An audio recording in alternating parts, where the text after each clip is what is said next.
बार बार एक सवाल किया जा रहा है कि आपको कैसे पता था कि पंजाब और खैबर पख्तूनख्वा की असेंबलियां टूटने के बाद 90 दिन में इलेक्शन नहीं होगा। शुरू शुरू में ये सवाल सुनकर मैं झुंझला जाता था।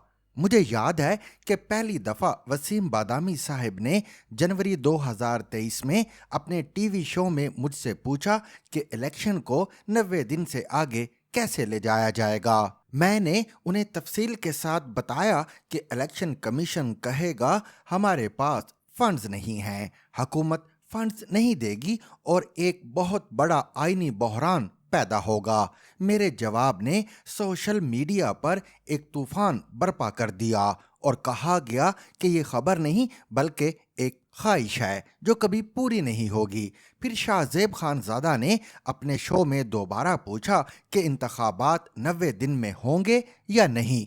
मैंने वाज़े अंदाज में कहा कि मेरी ख्वाहिश है कि इंतखाबात 90 दिन में हो जाएं, लेकिन खबर ये है कि 90 दिन में नहीं होंगे।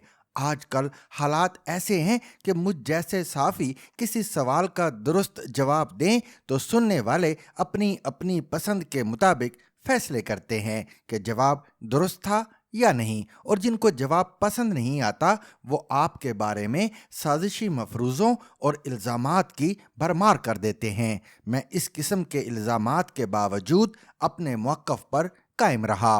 फिर लाहौर हाई कोर्ट और सुप्रीम कोर्ट ने भी 90 दिन में इलेक्शन का हुक्म दे दिया। अदालती अहकामात के बावजूद मैं इस मौक़िफ़ पर कायम रहा कि इलेक्शन 90 दिन में नहीं होगा, लेकिन साथ ही साथ ये गुजारिश भी करता रहा कि खुदारा पाकिस्तान के आइन को तमाशा ना बनाएं। फिर जब नज़र आने लगा कि इलेक्शन 90 दिन में नहीं होगा तो पूछा जाने लगा कि आपको कैसे पता था इलेक्शन 90 दिन में नहीं होगा। ये सवाल वो दोस्त कर रहे थे जो पहले मुझसे इत्तफाक करने की बजाय कहते थे कि इलेक्शन 90 दिन के अंदर ही होगा। ये नाचीज़ मुस्कुराकर इस सवाल को नज़रअंदाज करता रहा। हर वक्त हर किसी को आप ये नहीं बता सकते कि आपका कहा सही क्यों निकला। इस दौरान बहुत से दोस्त और साथी नाराज़ हो गए क्योंकि मैंने उनके टीवी शोज़ में शिरकत से माजरत कर ली। माजरत की वजह सिर्फ एक सवाल से फरार नहीं बल्कि तंगी वक्त भी थी। आप एक दिन में दो दो तीन तीन शो नहीं कर सकते और बार बार एक ही तरह के मौज़ूआत पर बोलते रहना अपने आप को भी अच्छा नहीं लगता। ईद के दिनों में नसीम ज़हरा साहिबा ने हुक्म दिया कि मुझे उनके शो में आना है। मैंने डरते डरते कोई बहाना बना दिया, लेकिन उन्होंने बड़ी शान बेनियाजी से मेरा बहाना मुस्तरद कर दिया। उन्होंने अरसा दराज से हमारी बड़ी बहन की पोजीशन हासिल कर रखी है और हमने कभी इस पोजीशन के एहतराम में कोई कसर नहीं छोड़ी। इस किस्म की पोजीशन पर बैठे लोग अक्सर अपने इख्तियारात का नाजायज़ इस्तेमाल करते हैं, लिहाजा हमारी बड़ी बहन साहिबा ने हमारे बहानेबाजी पर अंग्रेज़ी ज़बान का एक ऐसा लफ्ज़ इस्तेमाल किया जिसने हमें फ़ौरन हाँ कहने पर मजबूर कर दिया। हाँ कहने के बाद उनसे सिर्फ इतनी गुजारिश की, बराह करम मुझे सियासत में ना उलझाइएगा। उन्होंने कमाल शफ़क़त का मुज़ाहरा करते हुए ऐसा ही किया। अपने शो की इब्तिदा में महंगाई पर गुफ्तगू करने के बाद उन्होंने कश्मीर पर सवाल कर डाला। ये उनका महबूब मौजू है और जिसने उनकी किताब फ्रॉम करगिल टू कू नहीं पढ़ी वो पाकिस्तान की सियासत में मसला कश्मीर की अहमियत को नहीं समझ सकता। पाकिस्तान के अक्सर सियासी और गैर सियासी हुक्मरानों के उरूज व ज़वाल में मसला कश्मीर कारफरमा था। गुफ्तगू के दौरान नसीम ज़हरा ने कह दिया कि जनरल बाजवा का कोर्ट मार्शल होना चाहिए। कुछ बातें मैंने भी कह दी और यूं एक नया तनाज़ा खड़ा हो गया। किसी ने कहा कि ये बातें आज क्यों की जा रही हैं, पहले क्यों ना सामने लाई गईं। किसी ने कहा ये बातें सियाक व सबाक से हट कर की गईं। मुझ पर ताबड़तोड़ हमले करने वालों में वो एंकर सरे फहरिस्त थे जिनको पिछले दिनों मैंने ज़ाती मसरूफियात की वजह से वक्त देने से माजरत की थी।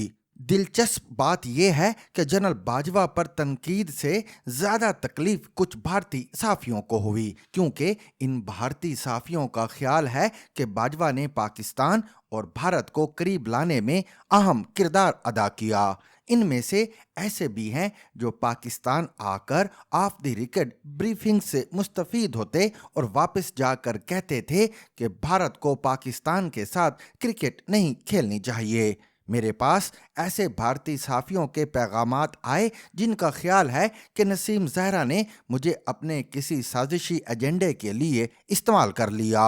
दूसरी तरफ नसीम ज़हरा अपने मौक़िफ़ पर डटी रहीं, बल्कि उन्होंने कुछ साहिबान को कानूनी नोटिस भी दे दिए हैं।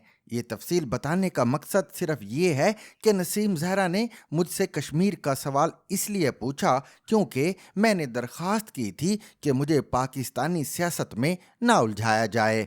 अब तो ISPR ने इस मामले पर वजाहत भी कर दी है। नाक़दीन को सिर्फ ये अर्ज़ करना है कि 5 अगस्त 2019 को भारत ने मकबूजा कश्मीर की आइनी हैसियत तब्दील की थी। ऐन उस दिन रोज़नामा जंग में इस खाकसार ने कश्मीर की सूरत हाल पर कॉलम लिखा था, क्योंकि बाजवा साहब ने भारत के साथ बैकडोर चैनल 2017 से खोल रखा था। भारत के बारे में उनके तमाम अंदाजे गलत और हमारे सही साबित हो रहे थे। अगर वो भारत से दोस्ती की कोशिश पार्लियामेंट को एतमाद में लेकर करते तो बेहतर होता, लेकिन बाजवा और इमरान खान दोनों ने पार्लियामेंट को एक रबड़ स्टैंप बना रखा था। आज इमरान खान हर कीमत पर दोबारा एक ऐसा इख्तियार हासिल करना चाहते हैं जिसमें वो एक दफ़ा फिर इख्तियार से महरूम होंगे।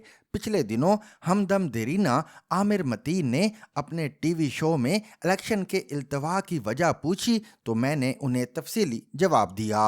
अर्ज़ किया कि मुझे 90 दिन में इलेक्शन ना होने का इसलिए पता था कि मैं अपने ज़ाती तजर्बे की रोशनी में जानता हूँ कि पाकिस्तान में आइन गैर मुअस्सर हो चुका है। मैं अपनी सहाफ़ती ज़िंदगी में 3 दफ़ा पाबंदियों और कई कातिलाना हमलों का सामना कर चुका हूँ। मुझ पर कभी किसी अदालत के हुक्म पर पाबंदी नहीं लगी, ना किसी अदालत ने ये पाबंदी ख़त्म कराई।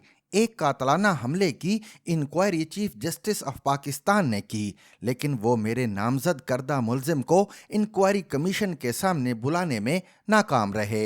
सितम ज़रीफ़ी तो ये थी कि इस्लामाबाद हाई कोर्ट ने मशहूर ज़माना थाना रमना में मेरे खिलाफ एक ऐसे वाक़ये की FIR दर्ज करने का हुक्म दिया जो शुमाली वज़ीरिस्तान में कई साल कबल पेश आया, जब थाना रमना का वजूद ही ना था। किसी को अच्छा लगे या बुरा, अदालतें बेचारे सियासतदानों को फांसी भी लगा देती हैं और जेल में भी डाल देती हैं, लेकिन मुशर्रफ के मामले पर सरेंडर कर देती हैं। जिन जजों के फैसले सास और बेटे के मुफादात का शिकार हो जाएं, वो 90 दिन में इलेक्शन नहीं करा सकते। आगे की भी सुन लें, इलेक्शन जब भी हुए इक़्तिदार उन्हें नहीं मिलेगा जो 1 करोड़ 20 लाख में किसी पार्टी का टिकट बेच रहे हैं। For more Urdu and English columns with audio, please subscribe our YouTube channel or like our Facebook page. Zigzag News. We make it special.